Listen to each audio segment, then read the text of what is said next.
जब अमारा हलचल भरे बाजार से गुजर रही थी तो नागपुर का सूरज बेरहमी से उस पर बरस रहा था। हवा अपना सामान बेचने वाले विक्रेताओं के शोर से गूंज रही थी। पास की दुकान के मसालों के साथ पके हुए नागपुर के संतरे की खुशबू मिल रही थी। जीवंत अराजकता में खोया हुआ अमारा एक मिशन पर था। एक पुरानी पत्नियों की कहानी में शहर के बाहरी इलाके में भूले हुए कब्रिस्तान के भीतर छिपे एक अच्छे कुएं की फुसफुसाहट सुनाई देती है। किंवदंती ने इच्छाओं को पूरा करने की इसकी शक्ति के बारे में बात की, लेकिन साथ ही इसकी रक्षा करने वाली बेचैन आत्माओं के बारे में भी बताया। किसी भी डर से अधिक शक्तिशाली साजिश ने अमारा को कब्रिस्तान की ओर प्रेरित किया। जैसे ही शाम ढलने से आसमान नारंगी और बैंगनी रंग में रंग गया, उसने खुद को कब्रिस्तान की ओर जाने वाले धूल भरे रास्ते पर पाया। उगी हुई घास फूस ने रास्ते को अवरुद्ध कर दिया था और ढहती हुई कब्रें अनिश्चित रूप से झुकी हुई थीं, जिससे लंबी कंकालीय छायाएं पड़ रही थीं। हवा में एक बेचैन कर देने वाली खामोशी छाई हुई थी, जो कभी कभार अनदेखे प्राणियों की सरसराहट से ही टूटती थी।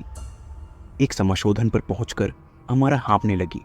उसके सामने एक प्राचीन कुआं खड़ा था, जिसके लाल बलुआ पत्थर पर फूलों की नक्काशी की गई थी। चांद की रोशनी कुएं की सतह से चमक रही थी, जो अमारा को करीब खींच रही थी। जिज्ञासा ने उसे कुरेदा। झुककर उसने अंधेरी गहराइयों में झांका। एक ठंडी हवा चली, जिससे उसकी लालटेन बुझ गई और वह दमघोटू अंधेरे में डूब गई। जब वह दमनकारी सन्नाटे से बचने के लिए बेचैन होकर पीछे की ओर लड़खड़ा रही थी, तो उसके अंदर घबराहट फैल गई। कब्रिस्तान, जो कभी खामोश रहता था, फुसफुसाहटों और अंधेरे में गूंजती अलौकिक हंसी से जीवंत प्रतीत होता था। भ्रमित और भयभीत अमारा इधर उधर लड़खड़ाती रही। कब्र के पत्थर अपनी भूतिया आकृतियों से उसका मजाक उड़ा रहे थे। जैसे ही निराशा उसे निगलने की धमकी दे रही थी, दूर पर एक फीकी नीली रोशनी टिमटिमा रही थी। यह उसी कुएं से निकला है जिसका उसने पहले सामना किया था। एक अजीब सी मजबूरी से प्रेरित होकर अमारा कुएं के पास पहुंचे। उसके बगल में एक पुरानी रस्सी कुंडलित पड़ी थी। एक गहरी सांस लेते हुए उसने उसे अपनी कमर के चारों ओर बांध लिया और अज्ञात में उतरना शुरू कर दिया। जैसे ही उसने खुद को अंधेरे और नम शाफ्ट से नीचे उतारा, हवा ठंडी हो गई। अंत में वह नीचे पहुंची और खुद को एक छिपे हुए कक्ष में पाया, जो दीवारों में लगे चमकते क्रिस्टल से निकलने वाली अलौकिक चमक से जगमगा रहा था। कक्ष के मध्य में एक संदूक था, जिसकी सतह अजीब प्रतीकों से सजी हुई थी। कांपते हाथों से अमारा ने संदूक का ढक्कन उठाया। भीतर स्थित और भी उज्जवल चमक में डूबा हुआ एक झिलमिलाता दर्पण। जैसे ही अमारा ने इसकी गहराई में झांका, उसके मुंह से एक आह निकल गई। पीछे घूर रहा प्रतिबिंब उसका अपना नहीं था। यह एक बूढ़ी औरत का चेहरा था। उसकी आंखें जीवन भर के ज्ञान और उदासी के स्पर्श से भरी थीं। इससे पहले कि अमारा प्रतिक्रिया दे पाती, दर्पण में मौजूद महिला बोली। उसकी आवाज एक हल्की सी फुसफुसाहट कक्ष में गूंज उठी। अमारा, उसने कहा, तुम वह नहीं हो जो तुम सोचते हो कि तुम हो। महिला ने बताया कि अमारा उससे पहले वाली महिला का पुनर्जन्म थी, जो मरने के बाद कुएं में फंस गई थी।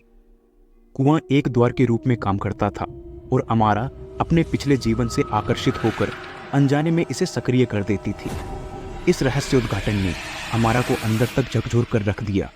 उसका पूरा जीवन, उसकी पहचान झूठ थी। सच्चाई को आत्मसात करते हुए उसके चेहरे से आंसू बहने लगे। कक्ष कांपने लगा।